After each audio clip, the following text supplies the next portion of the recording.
Good evening, everybody, and welcome. My name is Michael Como. I'm the Archivist Emeritus here at the Massachusetts Archives, and on behalf of the Secretary of the Commonwealth, William Francis Galvin, it's my pleasure to welcome you all to the Massachusetts Archives and Commonwealth Museum as we continue to celebrate and commemorate the 250th anniversary of our nation's founding. Tonight is our privilege to host renowned historian and best-selling author Rick Atkinson as we celebrate the release of his latest work, The Fate of the Day, the second volume of his landmark American Revolution trilogy. And I got a note today in that regard that the New York Times has put this #1 on their bestseller list. So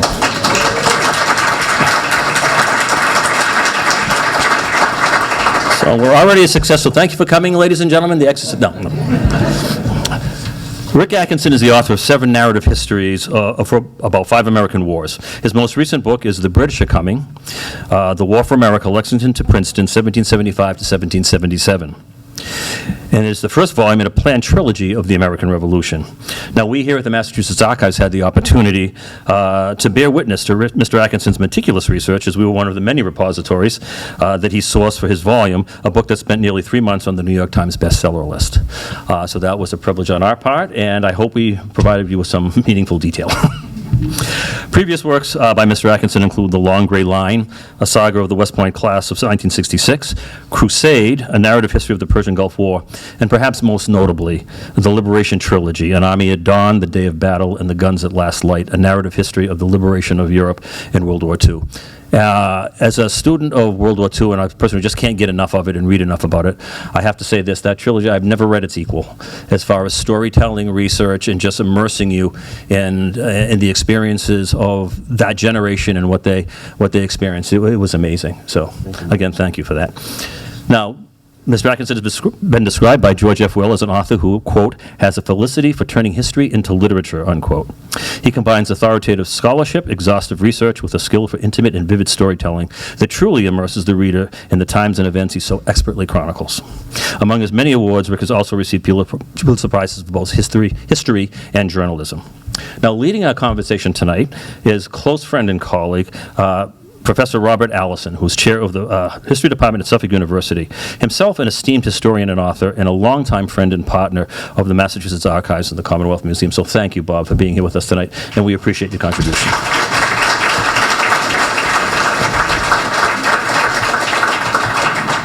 Now, before we begin, just a few housekeeping items. As many of you have seen in the back, we have Rick's new book for sale. Those who haven't purchased them, at the conclusion of our discussion tonight, we can do that. We'll be moving, as you go back towards the table, left to right. Rick will be there to sign books. You can purchase them if you don't have them and work our way through the line.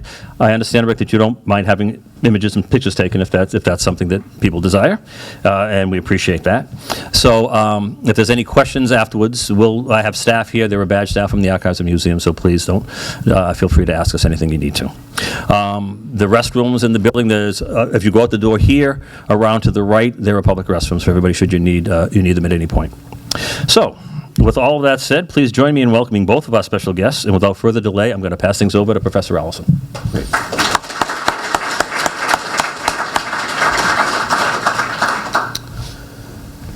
So, Rick, you've written about the Gulf War, Vietnam War, World War II.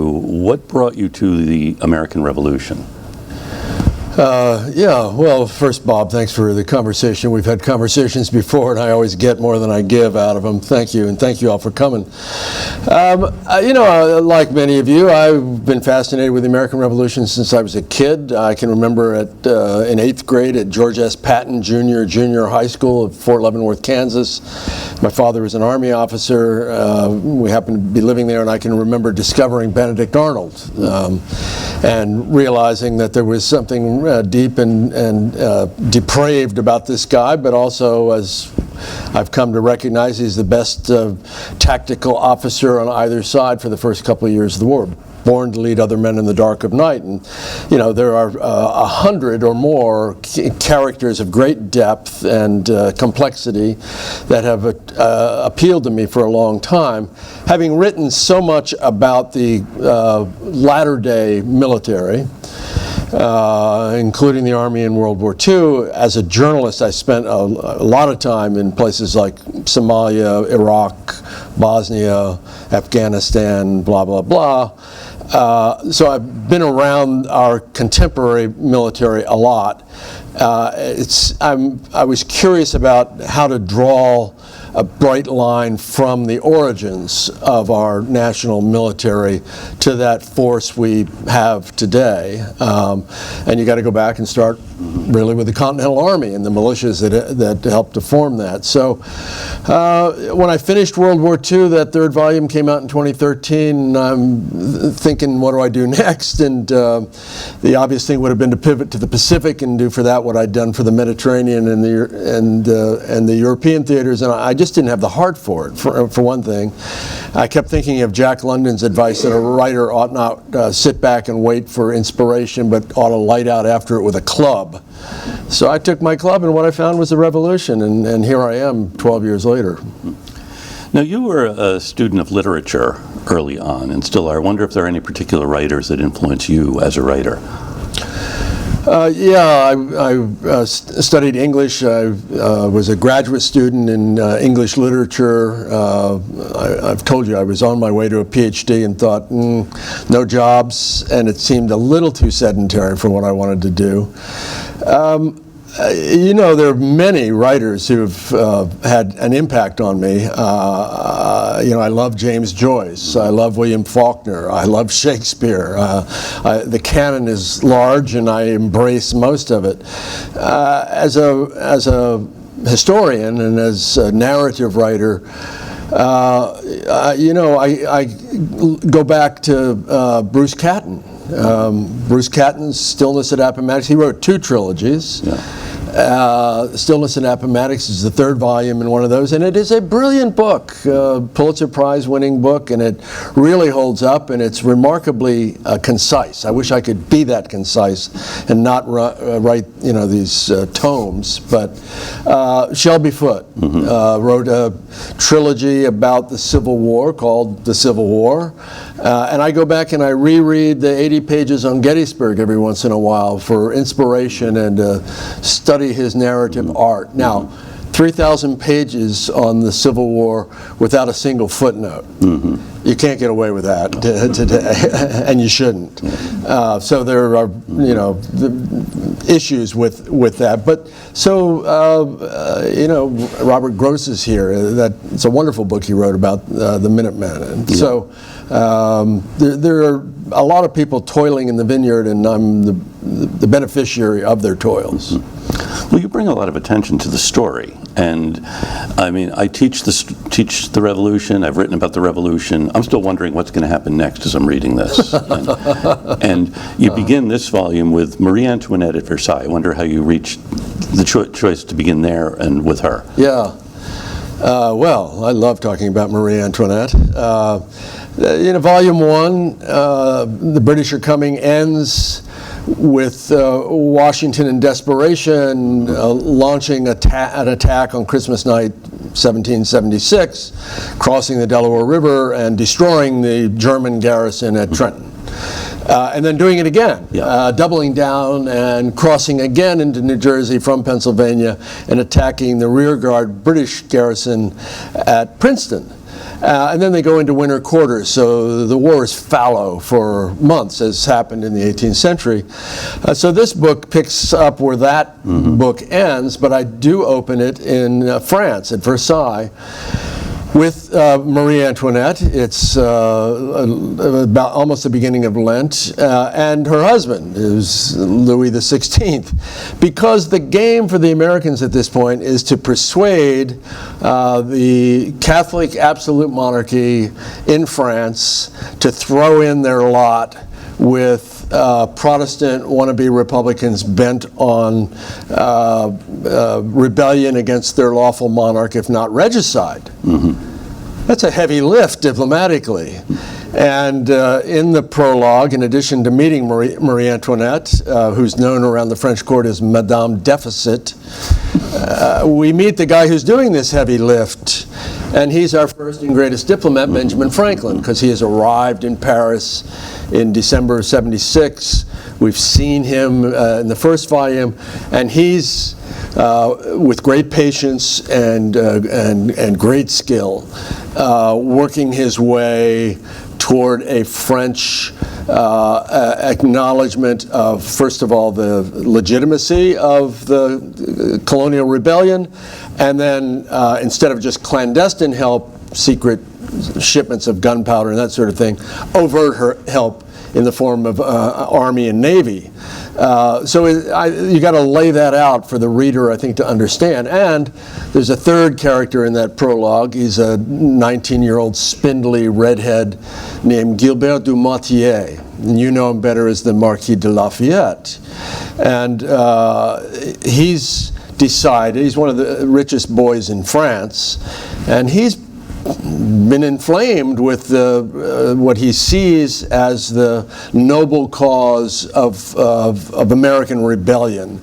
And despite the king, Louis XVI, order him not to leave France, he's managed to wrangle a major general's commission in the Continental Army. He has very little military experience, and he's purchased a ship, and he's got some boon companions, and they're sailing out of Bordeaux for America, and they're going to land in South Carolina and work their way north, where he joins Washington's army on the Little Neshaminy Creek just north of Philadelphia. So, you set it all in motion, and we're going to come back to France periodically. We're in London a lot, because the war becomes, in this period, not an obscure brush fire on the far edge of civilization. It becomes a global war, fought on 4 continents, 7 seas, and it really starts at this point. Yeah. One thing, do you think from your books we do get a sense of the absolute violence of the war? Do you think we downplay that in our general public memory or the general historical narrative? And is there a reason for it? I do, Bob, and I'm determined to counter that. I think we look back frequently 250 years later, and there's kind of a gauzy quality to the revolution. It's like a faded lithograph, and it is incredibly violent. It's our first civil war, with all of the nastiness that civil war implies, and it gets nastier as the war goes on. It's astonishingly bloody for the time, starting here in Boston. Remember that Bunker Hill on June 17th, 1775, the British recapture about 1 square mile of rebel-held territory, and they have 1,000 casualties, 226 British dead. 226 British dead. The war is like that. Wars are like that. And I think that, first of all, we tend to undervalue the sacrifice that those who are involved make because of not understanding how violent it is. And it's not just bullets and cannonballs. The violence takes the form of disease. Many more died from disease.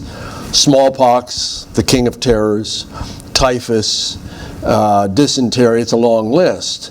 And the fact that, so many thousands die of disease is something that I think we don't really remember properly. So yes, I don't sugarcoat it. I try and be as exacting as I can so that the reader understands not only what it looked like and what it sounded like, but what it smelled like and what it felt like. And because I think we need that to really appreciate what the revolution was. How do you get at those kinds of details? What it smells like, what it felt like? And I was just noticing how many times you talk about the birds they would have been hearing. I'm wondering, if you make it up, you can tell us that, I did archival research and found this, but I was really just curious where you go to find out those kinds of details that really make the book come alive. Yeah, I don't make any of it up. Obviously, there's 200 pages of back matter, endnotes, and so on to assure the reader that I'm not making it up. You can check it all out if you're one of those people who likes to browse through the endnotes. I'm a passionate gardener, and I'm very alive to botany. And so when I go to Valley Forge, for example, or I go to Monmouth, or I go to Saratoga, I'm looking to see the indigenous plants. And I know the indigenous plants, and it's something that those who were alive then would have been very attentive to. They're attuned to the natural world in a way that we often are not. They record what they see, and they record the birds that they hear, the owls that they hear, the birds of prey that they see on certain occasions, and so you can find it in archives like this one if you burrow deeply enough. I'm an archive rat. I love the mystery of the next unopened archival box. It's what keeps you going, and I think that you can find enough vivid detail, those little brush strokes of gold that help to bring the story alive and help to paint a picture so that you empower the reader's imagination. That's the game as a narrative writer. My imagination has to be empowered by the detail and the reality of what I'm finding in the archive and from secondary material, so that I can empower your imagination so that you see it, you hear it, you smell it. And you don't, as you said, you don't sugarcoat life. You also don't sugarcoat people. And there are admirable people in the book, but they make mistakes, or they do things we think are really stupid. So I'm wondering if there is anyone who comes off, you knew a lot of these characters before. Have you changed your mind about any of these characters you're writing about as you're writing? I'm always assessing and reassessing. The long pole in the tent has to be Washington. He's the commander of the Continental Army for 8 years. I'm living with him every day in the same way I lived metaphorically with Dwight Eisenhower for 15 years. There are interesting parallels between them. They're not unalike. They're completely different in their backgrounds, but they're not unalike as commanding generals. Washington is so heavily mythified, like the founders generally are embalmed in reverence or condemned for their manifest flaws. And I'm trying to understand, who he is as a man and what his skills and capabilities are as a commanding general. He's not a particularly good tactician. He makes mistakes over and over again that nearly cost him his army and the cause. There's just no getting around that. He's not a great captain. He doesn't see the battlefield spatially and temporally the way a great captain like Napoleon or even Grant do. Now, he's got other, extraordinary skills. He's got a big brain organized for executive action. He takes responsibility, he makes decisions. He's very, very attentive to detail because he has to be. I think I give him his due for all this. And the most significant thing about his eventual success and our legitimate reverence for him is he grows into the job. He shows up here in Cambridge in July of 1775. He's a Virginian who's been sent to command basically New England militia who are forming this new thing called the Continental Army. He's very contemptuous of New Englanders. He talks about dirty New Englanders. He has nothing good to say about the junior officers he finds here. He does not, I think, appreciate what these men, and they're all men, have given up to leave their farms, their families, their shops, to come and serve with him, to serve the cause. He's got several hundred slaves back at Mount Vernon, and an overseer taking care of business for him while he's away. There are 578 slaves at a minimum who live at Mount Vernon during Washington's time there.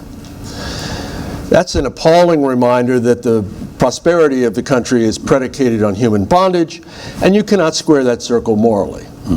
And for Washington, I don't think he really understands what these men are giving up. There's a mystical bond between leader and led that he has to grow into. He's got to be able to convey that he understands in his bones, so that they understand in their bones that he's with them. He's sharing the hardship. He's, they are welded together. And so what we see in Washington over the course of several years is him coming to this. And those troops basically recognizing that he does appreciate what it is. So, I think that's just one example of watching people grow and succeed or not. There are those who can't do it, who have manifest flaws that are going to disqualify them as people deserving of our, adulation in some cases 250 years later. What about someone like Charles Lee or Horatio Gates? I mean, how do they measure up in your estimation? Yeah, well, I think they fall into that latter category, don't they? I mean, and there were very interesting case studies. Horatio Gates had been a British officer. He feels himself stymied in the British Army, and so he emigrates to America. And he's recruited and made a brigadier general right away. And he's got great skills, particularly as a staff officer. He serves Washington very well. Beginning in the war, he knows how to pull the levers of logistics and so on in ways that Washington himself doesn't know and appreciates Gates. Well, Gates is ambitious. And Gates, in the back of his mind, sees himself as the commander-in-chief, ultimately. Now, he's going to be the field commander at Bennington, Saratoga, and the singular victories there, and he deserves full credit for it. Sometimes he's dismissed as a guy who's not really fully in command there, and he's not out in the front lines of the battlefield at the two Saratogas in September and October of 1777. He's right where he ought to be. He's back in the headquarters so that he can command the battle from the headquarters. He's got Arnold and others out, Morgan out, on the firing line. So he deserves full credit. Now, his ambition is going to get the better of him, and he's going to be disloyal to Washington, and Washington, he's a knife fighter. If you cross him, you better be sure you're going to take him down, because he's a very deft manipulator when he's up against people who are not with him. And if you're not with him, you're going to have a problem with him. And Gates is one of those. Washington eventually forgives, but doesn't forget. And Gates, of course, is going to be put in command of the army in the South and disgrace himself at Camden, fleeing the battlefield famously on horseback for 60 miles, and that's kind of the end of Gates. Charles Lee, I'll just say briefly, Charles Lee is second in command to Washington, another former British Army officer. He's been a lieutenant colonel in the British Army. He's seen a lot of action. He's one of the stranger characters in American military history. He's just a bundle of idiosyncrasies, and he too is going to be valuable to the cause early on. He's sent to Charleston. Washington appreciates almost too much the things that Lee brings to the table. He's sent to Charleston, and in the Battle of Sullivan's Island, he is nominally in command there. It's actually the South Carolina militia are doing the heavy lifting, but He deserves full credit for his success there, but he too is ambitious. He too thinks, Washington isn't really a great captain.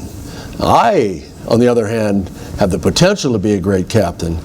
And at the Battle of Monmouth, things go bad for him on that very hot day, the end of June 1778.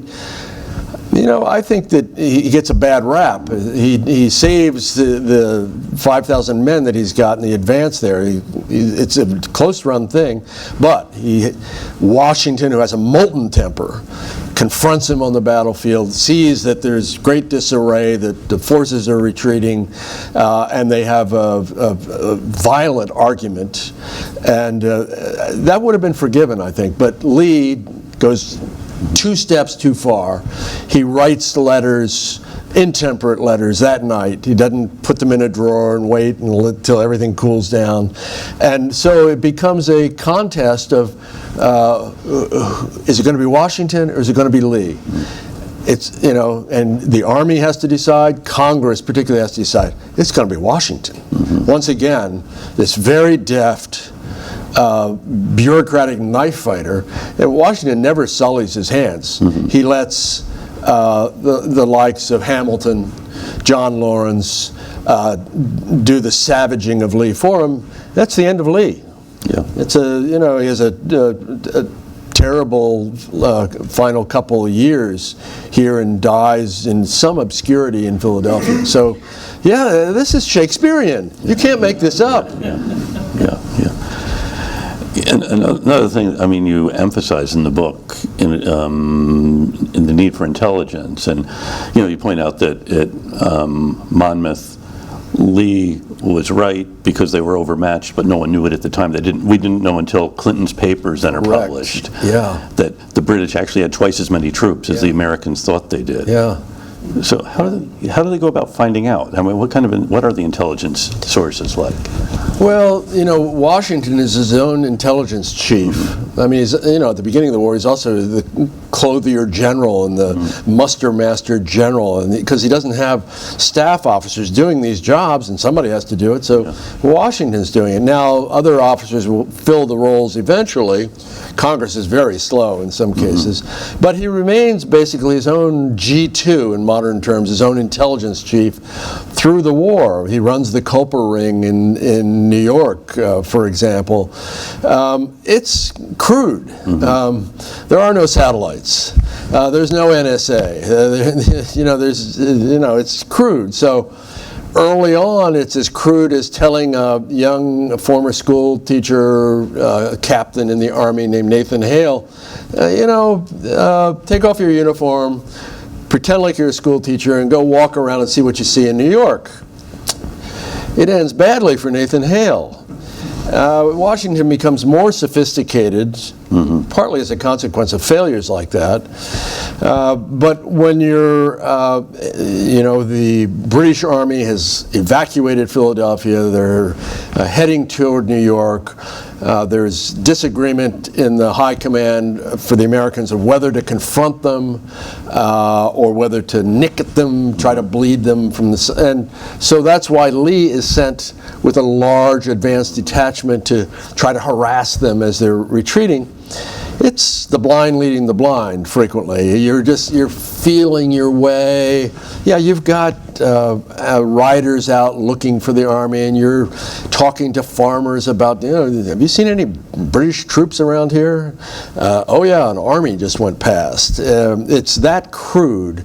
So, you're right. We don't know until the papers of Henry Clinton, who's the British commander-in-chief, who's leading this retreat out of Philadelphia. And when those are opened up, we see that Charles Lee actually intuits correctly that he is badly overmatched and that he's in danger of having his entire detachment destroyed. He does the right thing militarily, he does the wrong thing politically. So, and it's going to be that way, for the end till the end of the war. This crude, sometimes hit, often miss, efforts to gain intelligence about what's happening on the other side of the hill. Washington runs spies. He has a slush fund. He's got very little hard currency, but he has a slush fund, and he uses it to pay spies to try to find out what's going on in New York, particularly. But it's it's a modest success. Yeah, yeah. So the big achievement in this volume, as I said, as you said, we begin with Marie Antoinette and trying to get the French into the war, and then they sign the treaty, and then the fleet arrives with the Comte d'Estaing, but things don't go as well as the Americans would have hoped from the alliance.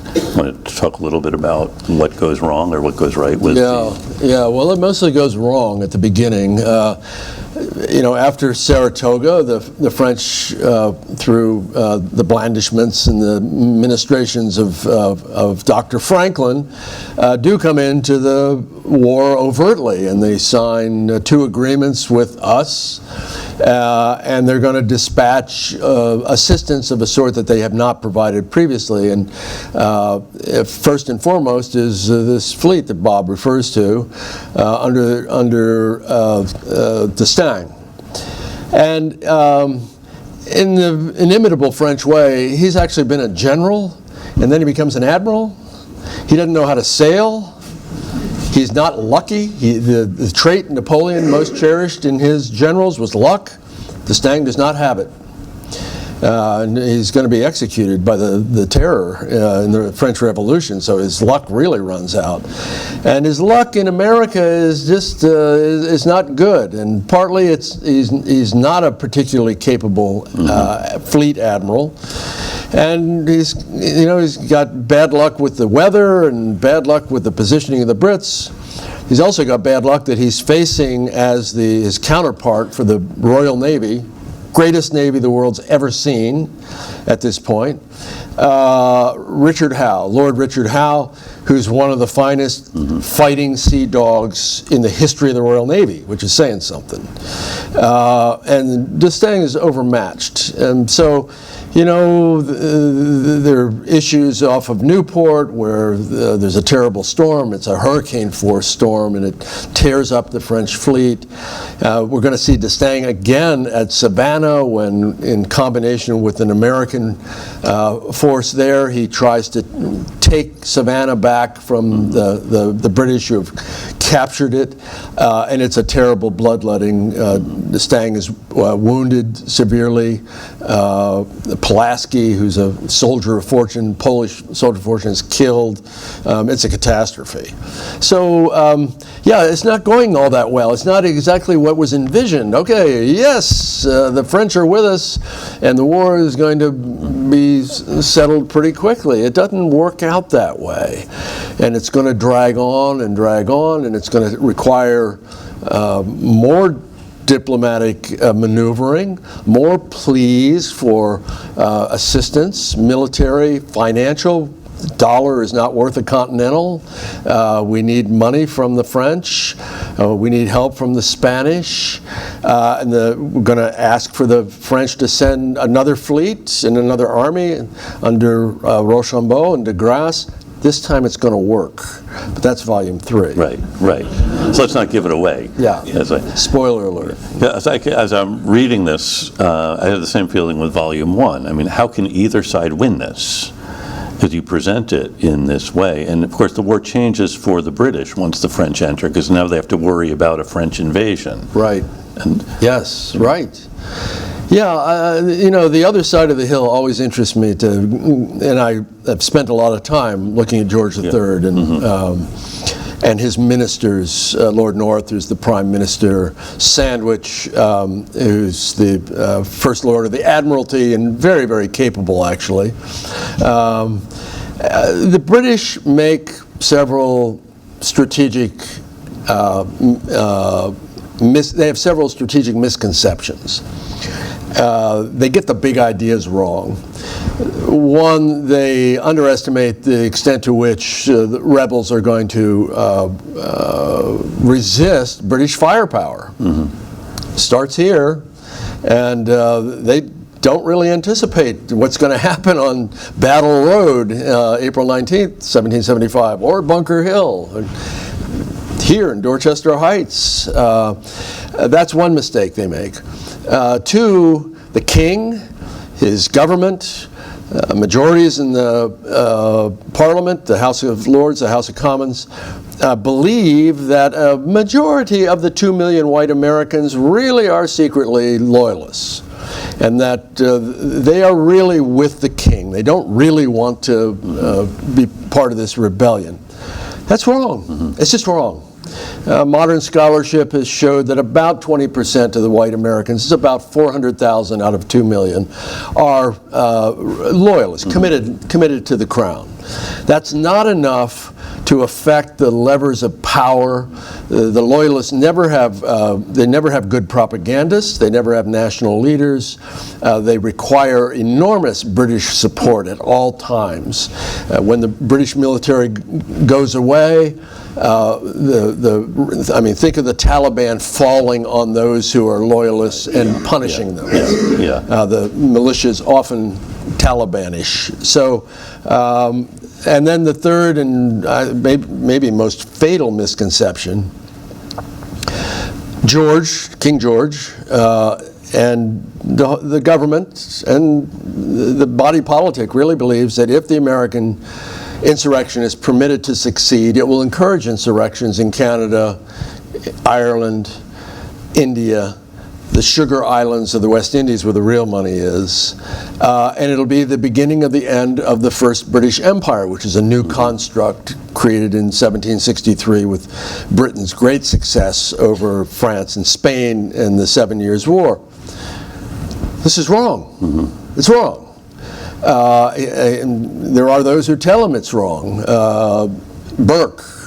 Edmund Burke, one of the greatest orators in Britain, tells him on the floor of the House of Commons it's wrong. Adam Smith, who writes The Wealth of Nations, one of the seminal works of political economy published in 1776, says that's not how it works. You don't need to have a mercantile system in which you are extracting raw materials from your colonies, forcing them to buy the finished products, preventing them from establishing their own manufacturing of hats or ships or whatever, so that you're protecting your industries in the mother country. He said, international trade, that will get you where you want to go, tariffs or not. George is not buying it. We could talk about George forever, but when John Adams shows up as the first American ambassador to the court of St. James, and he has an interview with the king, and the king tells him, I was the last to come around. I was the last to give it up. Well, yeah, 8 years. 8 years, blood and treasure. More than 30,000 British and German casualties, the equivalent of $25 billion in today's money in treasure, 500,000 square miles of the empire lost. Yeah. We do have some questions that people have submitted. And is there time for people to submit more, or is this? Yeah, if there's any more, if we miss anything, just raise your hand and we'll send somebody around. Okay, good. So Mark Strawn from Norfolk asks, why doesn't Anthony Wayne get more credit as one of Washington's fightingest generals? I'm trying.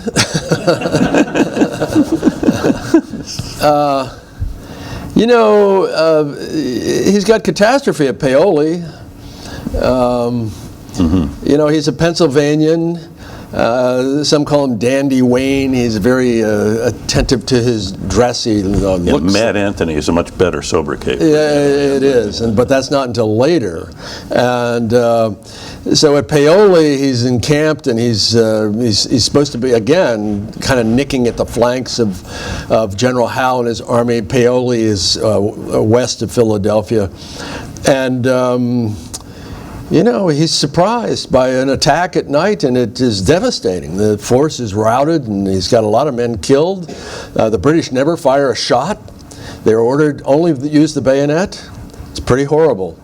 So that's one problem for him in terms of his, he's going to redeem himself, Stony Point and so on, and I write about him, and he's really very capable.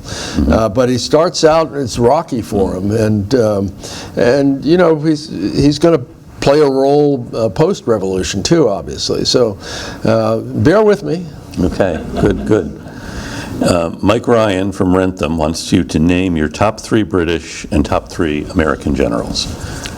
Top 3 meaning capable or favorite or? I don't know, Mike, you have favorite, most capable? Most capable. Thank you. Most capable, yeah. Well, you're hard put on the British side, to be honest, and that's one of the reasons why they don't win the war. Cornwallis, he's going to surrender at Yorktown, so that's what we remember him for, but he's really good. He's a really good general. And he's going to have a life after the revolution in India and Ireland and so on. So I would put him at the top. Clinton is actually a very capable guy, if he was not the commanding general. We see Clinton early on. He arrives here in Boston with 2 other major generals to be subordinate to General Howe here, first to Gage and then to Howe. And Clinton has had a lot of experience in the 7 Years' War. He sees that the plan for attacking at Bunker Hill, Breed's Hill, is ill-conceived. It's a frontal assault against an entrenched position. You're going to have those 1,000 casualties. And he proposes a flanking attack, and Howe, who's in command of that attack, just doesn't listen to him. At New York, the plan to outflank Washington is really out-generaled at Long Island. That is Clinton's plan. And Howe listens to him this time, and it's a pretty devastating and effective attack that routs the Americans, almost destroys the army. It's only that providential fog on the East River where Washington slips away. So I would name those 2 guys in particular, but Clinton has other issues. He should not be the commanding general. He's always bickering with everybody. He never met an admiral he liked. His father was an admiral, so there's probably something going on there. On the American side, 3 favorite. Benedict Arnold is the most capable tactical commander on either side in the first couple of years of the war. Hands down. He is born to lead other men in the dark of night, and that is not something that everybody can do. So, and he's wounded badly twice, once in the assault on Quebec, and then again at Saratoga, shot in the same leg. He's going to have issues. There's no doubt about it. But early on, and he's just a fascinating character to watch the grievances and watch him come apart, watch him come unstitched as a man. I am living with Washington, and I put him in the pantheon. The first reference to him as the father of our country is actually in a German publication during the winter at Valley Forge, and he earns it. It doesn't happen without him. And then the third one I would mention, certainly Nathaniel Greene. Lapsed Quaker from Rhode Island, Anchor Smith, who is second only to Washington as the indispensable man. Winter of Valley Forge, things are not good. More than 2,000 American soldiers die at Valley Forge, mostly of the diseases I mentioned. The army is really disintegrating. The whole logistics apparatus of the army is disintegrating, and Washington turns to Greene, whom he has recognized early on here in Cambridge, that this is a guy who's got there's something about him, and Washington says, I need you to be my quartermaster general. And Greene says, I don't want to. Nobody in history has ever heard of a quartermaster general, quote unquote. And Washington says, you gotta, I need you to do this. And Greene says, okay, I'll do it. And he does it for 2 years, and he's brilliant at it. He is so capable. And he helps to save the army at Valley Forge, and then on beyond that. He's very, very capable. So I would put him certainly in the pantheon too.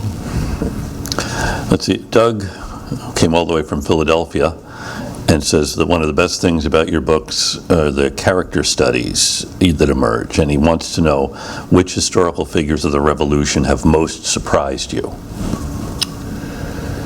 Happily, I'm surprised all the time. It's human nature just never fails to, startle you.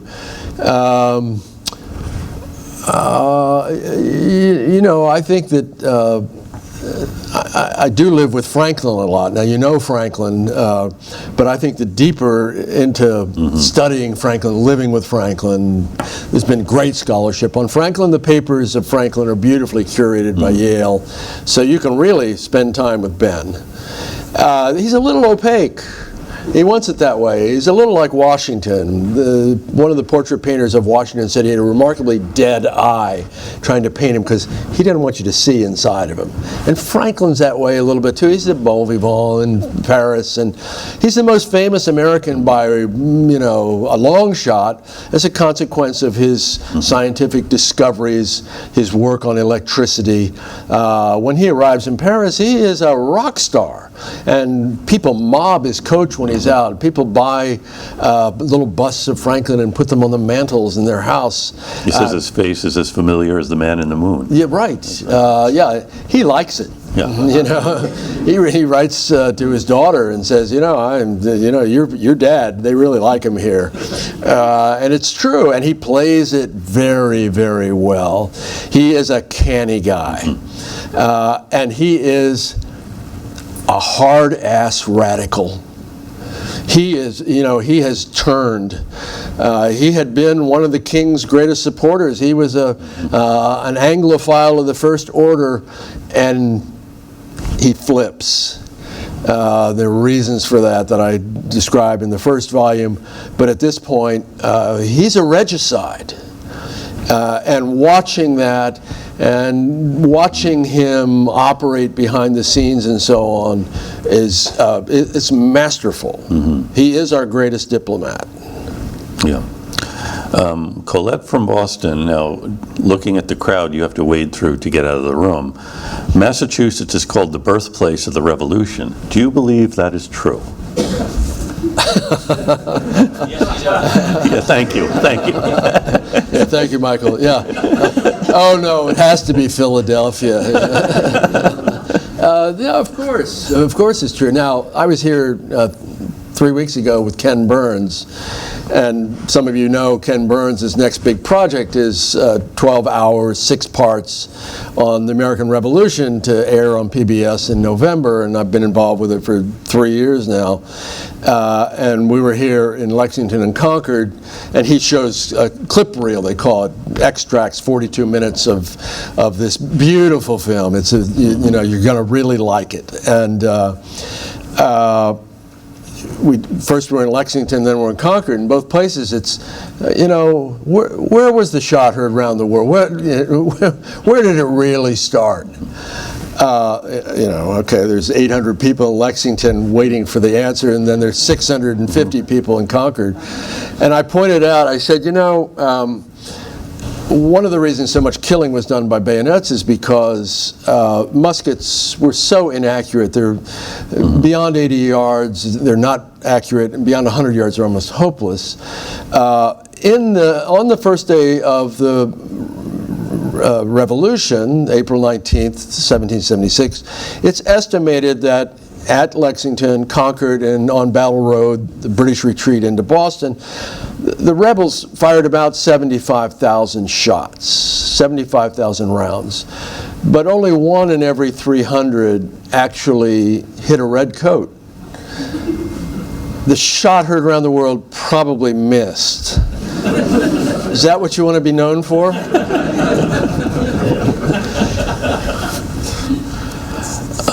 Let's see, Kamala from Boston wants to know, if you had unlimited time and resources, which I know you do, which revolutionary figure would you study? I study all of them that appeal to me. I do, these books are taking me 6 years apiece, so I do have time and I do have resources to do it. The answer is in the books. Which ones, dominate the books. History tells us which ones, but also I pivot to those that I think are particularly engrossing, and they include George III. I spent a lot of time with George. You're one of the first to get into the papers that had only recently been Yeah, I am, Bob. The Queen Elizabeth II in late 2015 opened up to outside scrutiny the Georgian papers, which she owned, as part of a project to digitize and catalog the papers of the 4 Georges who became king in the 18th and 19th century. They're about 500,000 pages, most of them from the reign of George III, who was king for almost 60 years. And I was one of the first allowed in to take a look. I applied to be one of those. So I spent a month in Windsor, where the papers are kept, and it was fantastic. And I'd show my badge at the Henry VIII Gate to get into Windsor Castle, and then show my badge at the Norman Gate and climb 102 stone steps and 21 wooden stairs to the garret of the Round Tower, begun by William the Conqueror in the 11th century. And there are the papers. And George was his own secretary until late in life, when he began to go blind. And he not only wrote his correspondence himself, he made the copies himself. And you really have this tactile sense of being in his presence. And so I feel like I have lived with George. And first of all, he's not the royal brute that Thomas Paine calls him in Common Sense, published in January '76. He's not the tyrant that Jefferson calls him in the Declaration of Independence. He is not the sinister ninny who prances across the stage every night in Hamilton, singing "You'll be back, I will kill your friends and family to remind you of my love." That's not who he is. He's a constitutional monarch. Yeah. A patriot king, a man of parts. He's a child of the Enlightenment. He's a huge supporter of the arts and the sciences. And I could go on and on. He's a loving husband to Charlotte, who has learned to play God Save the King on the harpsichord on the trip from Germany. They marry 6 hours after they meet. He has this is very endearing, he has the marriage bedroom decorated with 700 yards of blue damask and large bowls of goldfish. Because nothing says I love you like a bowl of goldfish. And you see all this in his papers. And she produces children with lunar regularity, eventually to number 15. And he's a devoted father. Now, however, I mentioned the strategic misconceptions that he embraces, and the war he wages, is brutal, incredibly violent, persistent. And so, you have this odd combination of someone who I think is actually pretty capable as a monarch, as monarchs go. The last thing I'll say about him, he's not really waging war against us to preserve the monarchy or to assert king's rights. He's doing it on behalf of Parliament. He thinks, but because we will not acknowledge the primacy of Parliament, the sovereignty of Parliament, that is treasonous. So there's nuances there that are important to understand why they're keeping at this for 8 years. Yeah. Very interesting. I think one more question, and Mike Fleming from Somerville. What advice would you give to an aspiring writer interested in writing historical nonfiction, so real history as opposed to historical fiction? Yeah, real history. Yeah, that's what we do. Real that's history. Right, yeah. The rest of those. Yeah.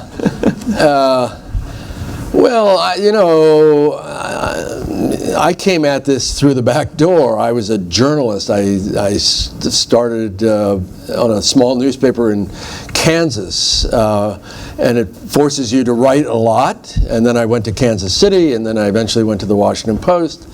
And I did this for 20 years, really, as a foreign correspondent, war correspondent. When you're a journalist, you either write or you don't eat. And it teaches you, I think, to be less self-conscious about writing. It teaches you the disciplines of organization, the disciplines of deadlines, a lot of disciplines. I've been a professional writer since I was 23. I've made a living as a professional writer since 23. Now, shifting into history, you've done it more conventionally, and you've got levels of scholarship I will never have. You have the Union card, the PhD, and that's important. I acknowledge the importance of it, and I also acknowledge the importance of the standards set by the profession. I embrace them. I am of them. That includes annotation to fare thee well, acknowledging all the assistance that you get from those who go before you, and all the rest of that. But I think that for somebody who wants to do it, the best thing to do is to do it, to write and to pursue it with all the vigor that you can muster. And if you're lucky and lightning strikes, as it has for me, you can actually make a living at it. And enlighten the rest of us. So thank you so much. Thank you, Bob.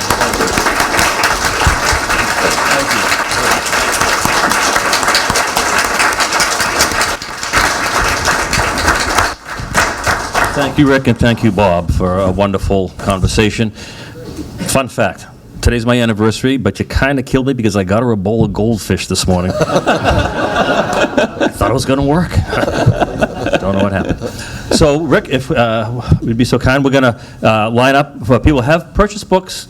Please bring them up. They're available for purchase in the back. Rick will get settled, and we'll start the line. Thank you, Michael. Thank you, sir. Thanks.